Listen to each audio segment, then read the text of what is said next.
ये गणेश चतुर्थी के बाद अगले दिन पड़ती है ऋषि पंचमी। हमारे यहाँ के विचारकों ने, सिद्ध पुरुषों ने, योगियों ने, ऋषियों ने हर आदर्श को उत्सव का रूप दे करके लोगों के अंदर बिठा लेने की कोशिश की है। भारत की जो विशेषताएं हैं, जो कहते तमाम संस्कृतियां बढ़ी और फिर ढह गईं और समाप्त हो गईं, लेकिन भारतीय संस्कृति कालजयी की तरह हुई बराबर चलती आ रही है।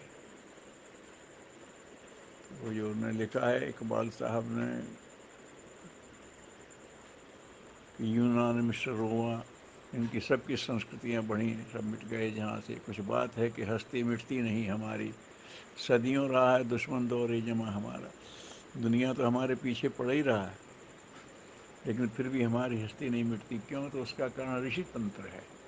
ऋषि उस स्तर के व्यक्ति हैं जो मनुष्य के स्तर में बहुत ऊंचे हैं और ईश्वर से उनका संपर्क होता है। मनुष्य और ईश्वर के बीच में वो पुल का काम करते हैं। मनुष्य का पतन इसलिए होता ही है कि वो ईश्वरीय संबंधों को भूल जाता है, तो ऋषि याद दिलाते रहते हैं। जरूरत पड़ती तो भगवान से जाके कहते हैं कि आपको अवतार लेने की जरूरत है।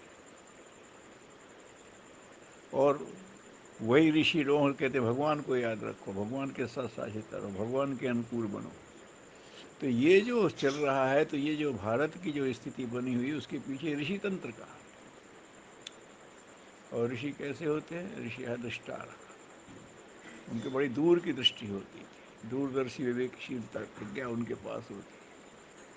और प्रकृति के का जीवन जीते थे। जो प्रकृति में सहज हो रहा उसी से काम चलाते हैं, कोई बनावटी चीज़ नहीं चाहिए, वन में रहते हैं।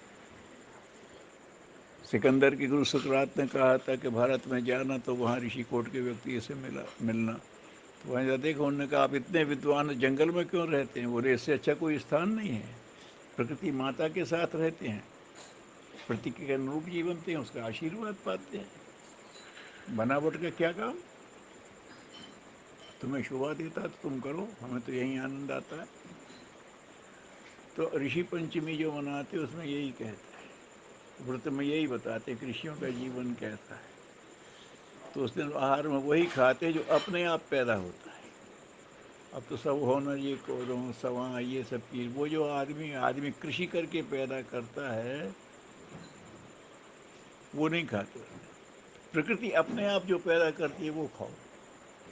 ऋषियों का जीवन, वो कोई खेती वेती नहीं करते, धरती माता अपने आप दे देती, क्योंकि वो प्रकृति का जीवन नहीं, तो प्रकृति उनका ध्यान रखती थी। मौसम उनकी सहायता करता था, प्रकृति सहायता करती थी, वो प्रकृति की सहायता करती थी।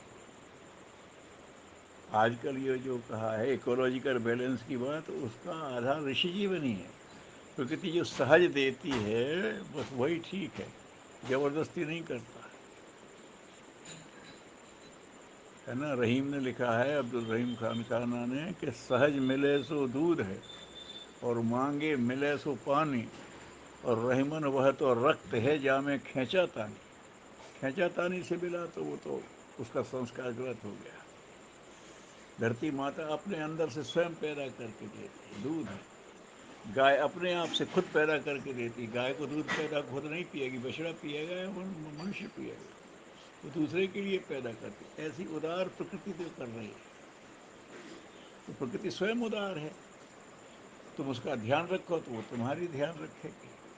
अब तुम सोचते हो कि प्रकृति जीवंत नहीं है, हमारी माँ नहीं है, वो तो साधन है, तो फिर प्रकृति भी रोष दिखा देती है कि साधन है तो ले चला तू।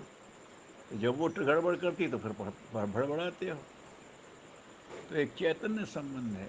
ऋषियों ने प्रकृति के साथ एक चैतन्य संबंध बना के रखा था,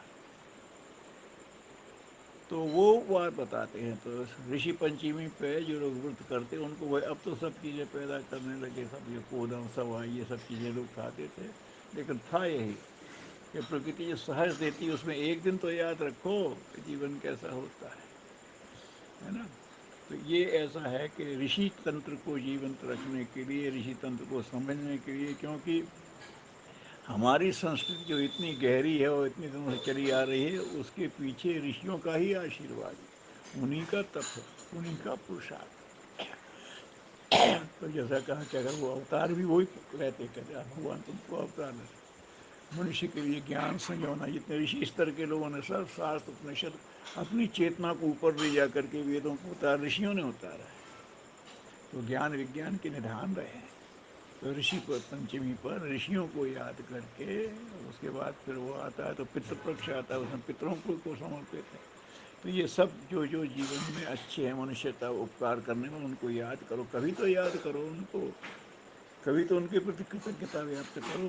कृतज्ञता का भाव आने से आदमी का विज्ञानमय कोश जागता है, तो वो अंतर की विज्ञान को समझने लगता है। तो विज्ञान को समझ लिया तो फिर आनंद ही आनंद है।